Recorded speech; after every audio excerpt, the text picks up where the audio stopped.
안녕하세요. 풋볼 포레스트입니다. 월드컵 본선 무대 진출을 노리는 중국 축구 대표팀이 결국 48개국 체제로 월드컵이 개편됐음에도 불구하고 월드컵 본선 무대 진출에 실패하고 말았고, 중국 대표팀은 A 대표팀뿐만 아니라 U20 대표팀도 아시안컵 8강 탈락으로 U20 월드컵 본선 진출에 실패해 중국 U17 대표팀은 U17 아시안컵에서 조별 라운드 강탈을 당하면서 U17 월드컵 본선 진출에 실패하는 등 모든 세대에 걸쳐서 중국 축구는 실패를 거듭하고 있는데, 충격적이게도 중국 축구가 일명 황금세대라고 부르면서 기대감을 키웠던 중국 U16 대표팀은 최약체 팀인 미얀마 대표팀에게 완패를 당하고 말았고, 많은 중국 축구 팬들이 아시아는 물론 세계 최약체급 팀인 미얀마에게 완패를 당한 중국 대표팀에게 실망감을 드러내고 있습니다. 지난 2025년 4월 FIFA U17 월드컵 본선 진출권을 따내기 위한 AFC U17 아시안컵 대회가 개최가 됐었는데요.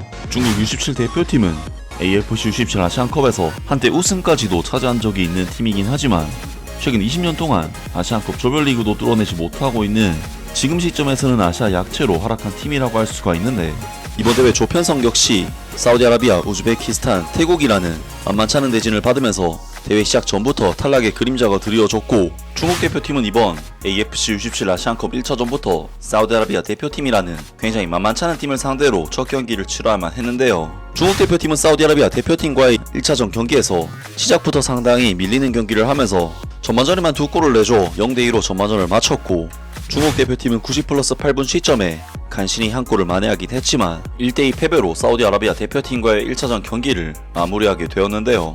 중국 대표팀의 사우디아라비아 대표팀과의 1차전 경기 패배는 FIFA U17 월드컵 본선 행이 무산될 수 있을 정도로 치명적인 패배였던 것이, 중국 대표팀은 다음 경기에서 청소년 대표 한정 아시아 최강의 팀인 우즈베키스탄 대표팀을 만나게 되고, 여기서 패배한다면 2패로 사실상 탈락이 확정되는 상황이기 때문에 우즈베키스탄 대표팀과의 AFC U17 아시안컵 2차전 경기는 굉장히 부담스럽고 힘든 경기가 될 수밖에 없었고, 중국 대표팀은 우즈베키스탄 대표팀을 상대로 운명의 U17 아시안컵 2차전 경기를 치르게 됐었습니다.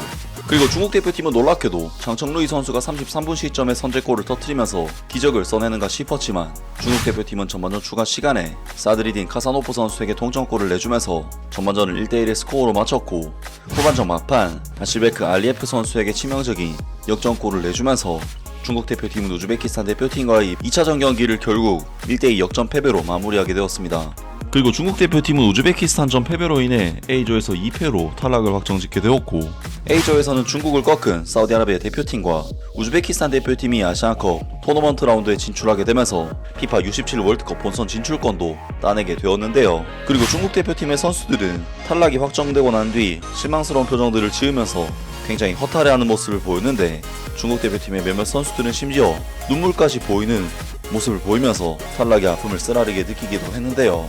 중국 대표팀은 앞서 언급했듯이 2005년 FIFA U17 월드컵 출전이 마지막 기록일 정도로 무려 20년 동안 U17 월드컵 무대와 이연을 맺지 못하고 있고, 이번에도 실패를 하게 되었는데, 중국 대표팀의 이번 U17 세대 선수들은 시진핑 주석의 대대적인 축구 투자 시점에 태어난 선수들인 점과 더불어 황금 세대라고 불리는 팀이었지만, 막상 아시안컵 본선 무대, 즉 큰 무대에서는 역시나 경험 부족으로 인한 한계를 드러내고 말았는데요.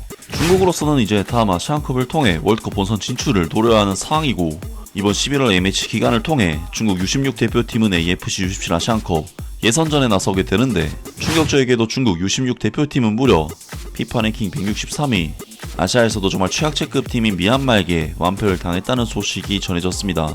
11월 15일 웨이신 축구의 보도에 따르면 중국 U16 남자 축구팀은 오늘 연습 경기에서 미얀마 U16 대표팀에게 0대2로 패배했다. 이 경기에서 미얀마 U16 대표팀은 70분과 77분에 골을 넣어 결국 중국을 2대0으로 이겼다. 이전 경기에서 중국 대표팀은 충칭 U16 팀과 1대1로 비겼고, 미얀마 대표팀을 4대0으로 이겼으며 북한 대표팀에게는 0대2로 졌고, 다시 북한 대표팀을 상대로 4대1로 승리했다. 중국 U16 남자 축구 대표팀은 11월 22일부터 11월 30일까지 U17 아시안컵 예선에 참가를 하게 되며 방글라데시, 바레인, 브루나이, 동티모르, 스리랑카와 맞붙는다. 각조 1위 팀이 아시안컵 본선에 진출하게 된다 라면서 중국 현지 매체로부터 중국 대표팀이 미얀마 대표팀에게 0대2로 완패를 당했다는 정말 충격적인 소식이 전해졌습니다. 정말 이번 소식은 충격적이지 않을 수가 없는 것이, 미얀마 U17 대표팀은 월드컵은 당연히 단 한 번도 출전권을 따낸 적이 없는 팀이고, 아시안컵조차도 20년 동안 예선을 뚫지 못해 아시안컵 본선조차도 못 올라가고 있는 팀인데, 월드컵을 목표로 하는 중국 대표팀이 아시안컵조차 못 나오는 팀에게 완패를 당했다는 것은 정말 충격적인 소식이 아닐 수가 없는데요. 많은 중국 축구 팬들이 아시아는 물론 세계 최약체급 팀인 미얀마에게 완패를 당한 중국 대표팀에게 실망감을 드러내고 있습니다. 뭐야 이게, U22 대표팀은 어제 한국한테 이겨서 하루종일 기분이 좋았는데 이번에 U16 대표팀은 도대체 뭐야. 미얀마한테 지다니. 방금까지 U22 경기로 기뻐하고 있었는데 이쪽은 또 찬물을 끼얹네. 이번 미얀마 팀은 우리가 알고 있던 전력의 약팀이 아니야. 그들의 경기 전적만 봐도 알 수 있지. 그리고 또 하나, 나이가 어릴수록 경기력의 기복이 더 크기 때문에 이런 일은 충분히 있을 수도 있어. 예전에도 4대0으로 이겼던 적도 있잖아. 이런 건 정말 흔한 일이야. 이런 경기는 원래 문제를 찾고 컨디션을 끌어올리는 과정 아니야. 졌다고 해서 큰일 나는 것도 아닌데 예선만 잘 치르면 되는 거고 이기기만 하면 되는 거잖아. 예전에는 그렇게 유소년 세대가 잘한다더니 이제는 미얀마도 못 이긴다니 왜 이래. 사실 U19 이후부터는 중국 유소년 시스템이 점점 자리를 잡기 시작했고 일본은 물론 한국까지도 위기의식을 느끼기 시작했어. 그래서 작년 U17 대표팀부터 일본인 감독이 중국의 언더세대 대표팀들을 일부러 망치기 시작한 거지. 최대한 아시안컵 본선에 못 올라가게 해서 국제대회를 경험하지 못하게 하려는 거야. 이번 U17 대표팀이 정말로 아시안컵 본선에 못 나간다면 이런 의심이 사실로 드러나는 셈이야. 일본인 감독은 갈수록 팀을 더 못 이끄는 것 같아. 두 마리 토끼를 다 잡을 순 없잖아. 지금 가장 중요한 건 이기는 것이지 기술 축구나 보기 좋은 경기 따위가 아니야. 버티면서라도 이기기만 하면 되는 거야. 이 일본인 감독은 진짜 하나도 쓸모가 없네. 예전에 있었던 우에무라 케니치 감독 때랑 똑같아. 미얀마한테까지 이렇게 당하다니 진짜 체면도 없다. 그들은 수치심이라는 감각을 모두 잃었다. 누구에게든 지는 걸 감수할 준비가 되어 있다. 변명하지 마라. 예전엔 그렇게 잘 나갔잖아. 근데 이제는 미얀마한테도 못 이기네. 선수들은 단지 워밍업을 했을 뿐이고 실제 경기처럼 여기지는 않았던 것 같다. 등등 많은 중국 축구 팬들이 아시아는 물론 세계 최약체급 국가인 미얀마 대표팀에게 패배를 당한 결과에 대해 실망감을 드러냈고 중국 선수들의 실력보다는 일본인 감독에게 책임을 묻는 다소 뻔뻔한 반응들을 보였습니다.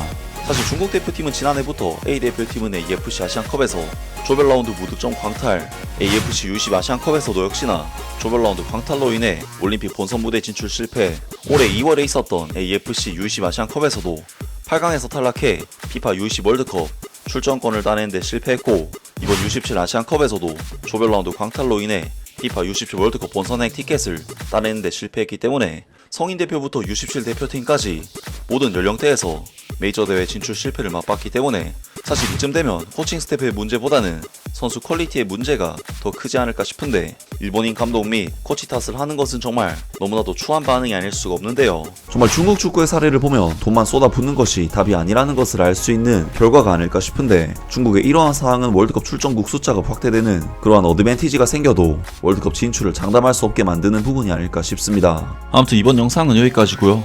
저는 다음 영상으로 바로 찾아뵙겠습니다.